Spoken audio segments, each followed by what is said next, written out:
Tenth English medium చదువుతున్నాను. ముందుగా వేదికను అలంకరించిన ఉపాధ్యాయులకి, విద్యార్థులకు అందరికీ నా నమస్కారాలు. నాకు ఈ అవకాశం ఇచ్చిన ఈనాడు పత్రిక వాళ్ళకు కూడా నా నమస్కారాలు తెలియజేస్తున్నాను. కృతజ్ఞతలు. ముందుగా నేను చెప్పబోయే అంశం తెలుగు భాష గొప్పతనం. మన మాతృభాష యొక్క గొప్పతనం గురించి నేను ఇప్పుడు చెప్పబోతున్నాను. తెలుగు భాష ఎంతో కమ్మనైన భాష. తేనెలకు భాష మన తెలుగు భాష. అమ్మదనం నిలిచిన కమ్మనైన భాష మన తెలుగు భాష. ఆగస్ట్ 29 తెలుగు భాషా దినోత్సవంలో మనం జరుపుకుంటాము. అలాగే ఈ తేదీకి ఒక ప్రత్యేకత ఉంది. వ్యవహారిక భాష ఉద్యమకర్త అయిన గిడుగు వెంకట రామమూర్తి గారి పుట్టినరోజు. మనము ఈయన జయంతి రోజు ఈ తెలుగు భాషను జరుపుకుంటాం, తెలుగు భాష దినోత్సవం. ఈయన వ్యవహారిక భాష ఉద్యమంలో పాల్గొన్నందున ఇతను తెలుగు భాషకు గొప్పతనంగా నిలవడం ద్వారా మనం ఈ తెలుగు భాషను జరుపుకుంటాము.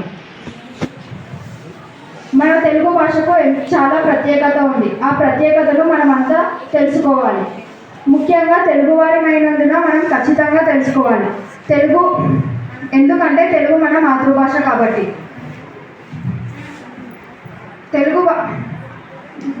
ప్రపంచంలోనే ఉత్తమ లిపిలో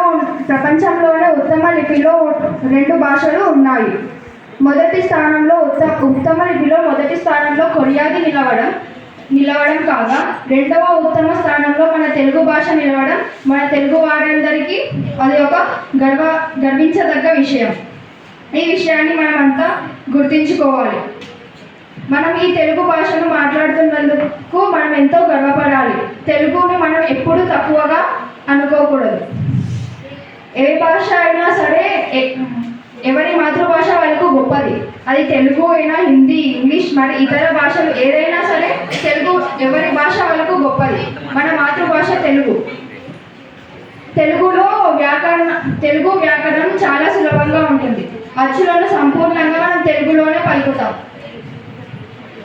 దేశ భాషలందు తెలుగు లెస్స అని అట్లాంటి చక్రవర్తి అయిన శ్రీకృష్ణదేవరాయలు ఆ కాలంలోనే అన్నాడు. ఆ కాలంలో తెలుగు భాషకు చాలా గొప్పతనం, ప్రాముఖ్యత ఉంది. Italian of the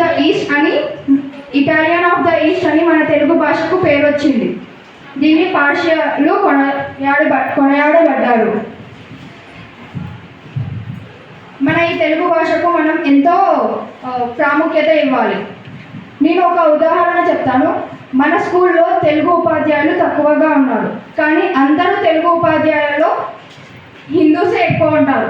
Muslims, Christians ఇట్లా అంటే క్యాస్ట్ని బట్టి కాదు, తెలుగు హార్డ్ అని చెప్పేసి హిందూస్ అయినా సరే ఎవరు ఎక్కువ తీసుకోరు. బట్ మనకి ఇక్కడే ఒక ఎగ్జాంపుల్ ఉంది. రెహమత్ సార్ ఉన్నాడు. ఎక్కడ సరే ముస్లిమ్స్లలో తెలుగు భాషని ఎవ్వరూ గౌరవించారు. హిందీనే ఎక్కువ, టీచర్స్ అయినా కూడా హిందీనే చూస్తారు. బట్ సార్ తెలుగుకి ఎంతో ప్రాముఖ్యత ఇచ్చిండు, మన మాతృభాష అని చెప్పేసి. అలాగే నేను ఇంకొకరిని కూడా చూశాను. లాస్ట్ ఇయర్ నేను 9th క్లాస్ చదువుతున్నప్పుడు ట్రైనింగ్ టీచర్స్ వచ్చారు, బీఈడీ టీచర్స్. వాళ్ళల్లో కూడా ఒక ముస్లిం టీచర్ ఉంది. ఆ టీచర్ కూడా తెలుగు చాలా బాగా చెప్తుంది. రేవత్ సార్ కానీ ఆ టీచర్ పేరు నాకు తెలియదు. చాలా అదృష్టంగా మనం భావించాలి మనకు తెలుగు చెప్తున్నందుకు. వాళ్ళు ఈ మన మట్టికి ముఖ్య గర్వకారణం. తెలుగు తల్లికి ముఖ్య గర్వకారణం. తెలుగు భాషను గౌరవించి వాళ్ళు ఈ తెలుగు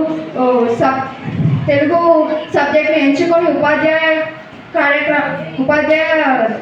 కార్యక్రమం అధ్యక్షుడిగా, సబ్జెక్ట్ టీచర్గా నిలిచినందుకు మనం అందరము వాళ్ళకి థ్యాంక్స్ఫుల్గా ఉండాలి. ఇంత మంచిగా తెలుగు చెప్తారు. మహేందర్ సార్ కానీ, హేమత్ సార్ కానీ, లక్ష్మీ టీచర్ కానీ, మన స్కూల్లో 3 టీచర్సే ఉన్నారు తెలుగుకి. తెలుగు భాషను మనం ఆగస్ట్ 29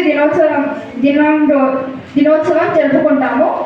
తెలుగు భాష యొక్క ప్రాముఖ్యత మనం అందరం తెలుసుకోవాలి. తెలుగు భాష యొక్క ప్రాముఖ్యత, గొప్పతనం తెలుసుకోవాలంటే మనం తెలుగు గొప్ప కవులు, రచయితలు రచించిన కథలు, గేయాలు, పద్యాలు, మరెన్నో కావ్యాలు వాటిని చదివి వాటి యొక్క భావాన్ని తెలుసుకుంటే మనకు తెలుగు చాలా మంచిగా అనుభూతిగా అనిపిస్తుంది. తెలుగు అనేది మనం పుట్టిన వెంటనే మాట్లాడే భాష తెలుగు. అది ఏ మతం వాళ్ళైనా సరే ఫస్ట్ తల్లి లేదా తండ్రి, ఈ ఫస్ట్ పిల్లవాడు కానీ ఎవరైనా జన్మించిన తర్వాత అత్త అని అంటారు. బట్ సరే ఏదైనా సరే తెలుగులోనే అంటారు. మన తెలుగు భాషకు చాలా ప్రాముఖ్యత ఉంది.